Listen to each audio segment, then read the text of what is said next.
Good morning, everybody. Today's topic is Python tuples. Let's start. Tuple. A tuple is a collection which is ordered and unchangeable. In Python, tuples are written with round brackets. Tuple क्या होती है? Collection होती है, जैसे array collection होती है, आपकी list collection होती है, वैसे टपल एक कलेक्शन होती है, बट ये ऑर्डर्ड होती है, मीन सीक्वेंस में होती है, और इसको हम चेंज नहीं कर सकते, और इसको हम राउंड ब्रैकेट में यूज़ करते हैं। जैसे कि हम स्क्वायर ब्रैकेट में यूज़ करते थे लिस्ट, इसको हम राउंड ब्रैकेट में लिखते हैं। एग्जाम्पल दी हुई है, अगर हम टपल क्रिएट करना चाहते हैं तो यहाँ पे एक टपल मैंने क्रिएट किया, this tuple is a variable. हम इस वेरिएबल को चेंज भी कर सकते हैं, लाइक हम ए लिख सकते हैं, बी लिख सकते हैं, कुछ भी लिख सकते हैं। राउंड ब्रैकेट में हमने 3 आइटम्स टपल्स में डाली, एप्पल, बनाना, चेरी। तो we have to print this tuple means it this tuple will get printed and output will apple, banana, cherry, right? Next,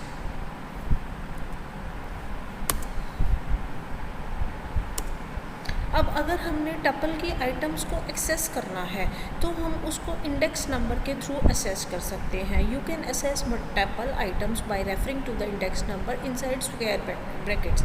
जैसे कि हमने सपोज ये हमारी टपल है एप्पल, बनाना, चेरी, इसमें से हम जो हमारी फर्स्ट इंडेक्स पे आ रहा है एलिमेंट जो आ रहा है उसको हमने एक्सेस करना है। आज जैसे कि मैंने आपको पहले बताया था कि ये 0th इंडेक्स से स्टार्ट होता है, लिस्ट है या टपल है या कोई भी कलेक्शन है तो वो 0th आइटम से स्टार्ट होगा, 0th इंडेक्स से स्टार्ट होगा। तो 0th इंडेक्स पे एप्पल पड़ा और फर्स्ट इंडेक्स पे बनाना पड़ा, तो बनाना यहाँ पे प्रिंट हो जाएगा।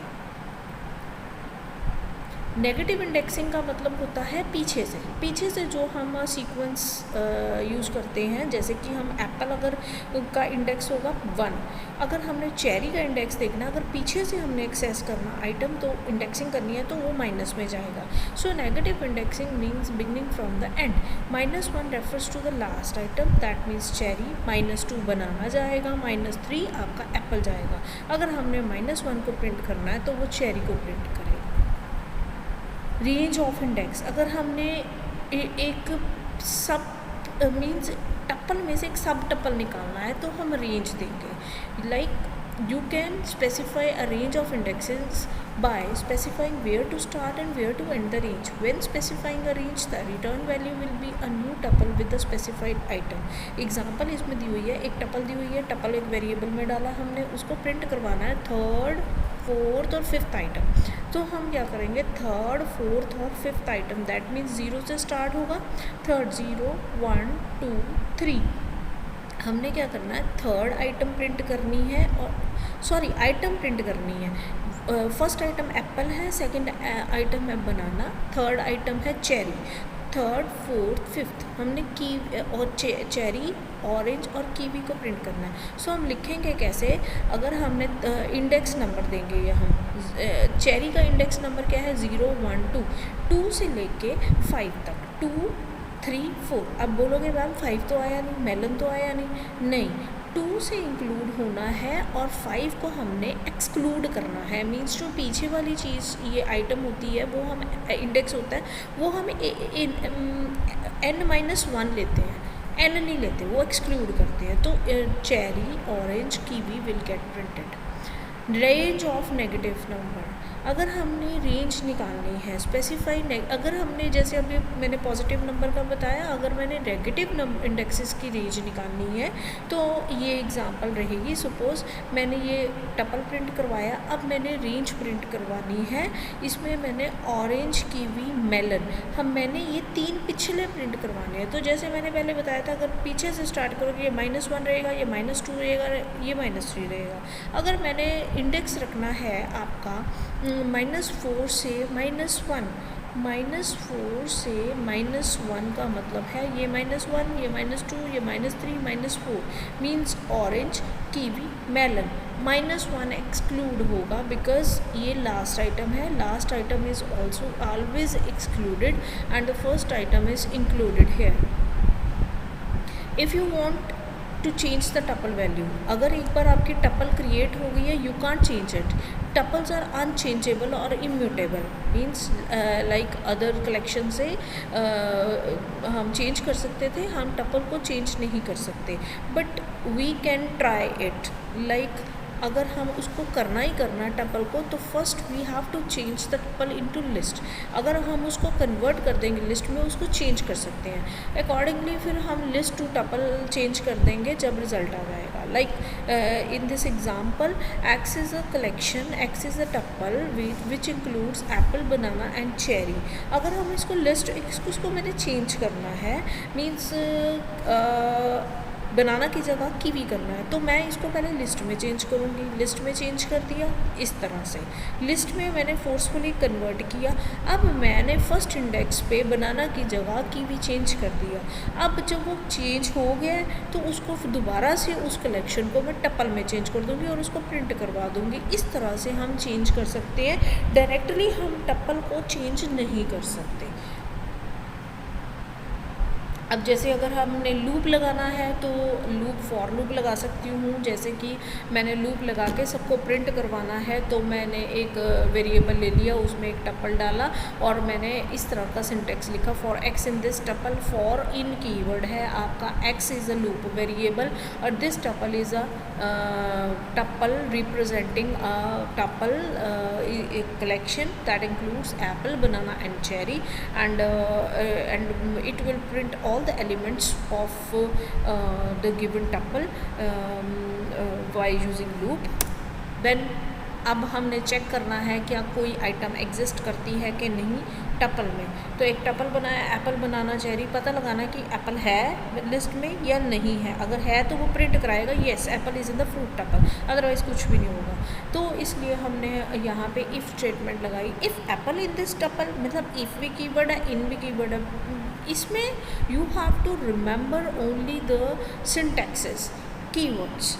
अगर वैसे ये लैंग्वेज बहुत सिंपल है, अगर यहाँ पे आपको पता है, इस तरह से आप चेक कर सकते हो, तो you can do this by simply by printing the message. यहाँ पे वो चेक करेगा कि एप्पल फर्स्ट टपल के फर्स्ट वेरिएबल के साथ चेक करेगा क्या एप्पल है इस लिस्ट में, यस पहले भी वो आ गया, तो the message will be printed yes Apple is in the fruit tuple. Tuple की लेंथ फंक्शन से एक टपल हमने लिया, उसको उसकी प्रिंट करा दी लेंथ। तो कि लेंथ क्या है, एलिमेंट्स की length,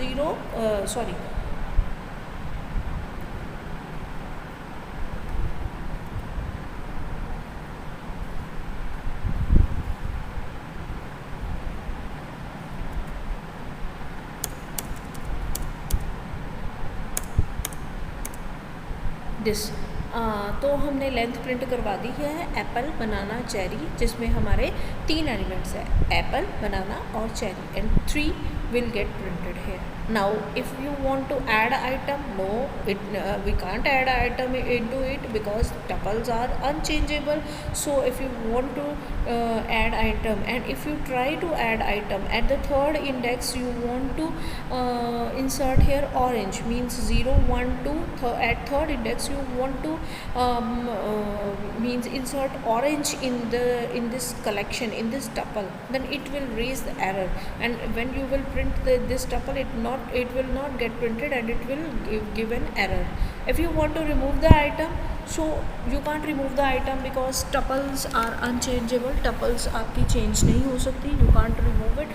However, you can delete the tuple completely. आप एक tuple, आप एक collection को completely delete कर सकते हो by using del keyword. Like एक tuple बनाई, इसको आप del keyword के साथ delete कर दो, जब आप print करवाओगे तो ये error देगा क्योंकि ये exist ही नहीं करती है, ये delete हो चुकी है। अगर आपने join करना है 2 tuples को, 2 tuples बना लिए यहाँ पे 2 tuple, tuple 1 tuple 2, इसको ऐड करो बाय यूजिंग प्लस ऑपरेटर। इसको जब हमने ऐड किया तो you can print it and third tuple, and तीसरी अकाउंट टपल बन जाएगी ABC 1 2 3। Next is tuple constructor. Constructor means आपने सी प्लस प्लस की है। कंस्ट्रक्टर आपको पता है कंस्ट्रक्टर तब बनता है जब एक ऑब्जेक्ट क्रिएट होता है। ये एक टाइप का फंक्शन है, मेंबर फंक्शन है। तो इसमें क्या है, इसको हम टपल कंस्ट्रक्टर भी यूज़ करते हैं टपल बनाने के लिए। सपोज टपल वेरिएबल लिया, टपल कंस्ट्रक्टर हमने यहाँ पे डाला, उसमें कंस्ट्रक्टर में ब्रैकेट्स ज़रूरी है।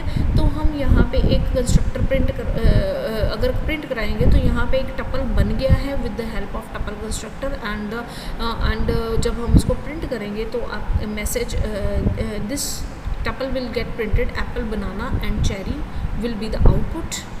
तो ये एट लास्ट हम ये दो मेथड्स लगा सकते हैं टपल्स पे। काउंट जो है एक मेथड है, it returns the number of item specified value occurs in tuple. एक एलिमेंट जितने नंबर ऑफ टाइम्स आ रहा है टपल में, तो उसकी अगर काउंटिंग करनी है तो this can be performed by using count method. और अगर आपने index such is the tuple for specified value and returns the position of where it was found, हमने किसी की लोकेशन फाइंड आउट करनी है, किसी टपल के वेरिएबल की, किसी टपल के एलिमेंट की। If you want to find the value for that, so specific location for that, and want to return the position of where it was found, so you can do it with the help of index function. Okay, sufficient for today. In the next lecture I will tell you about the set data type in Python. So till then, bye.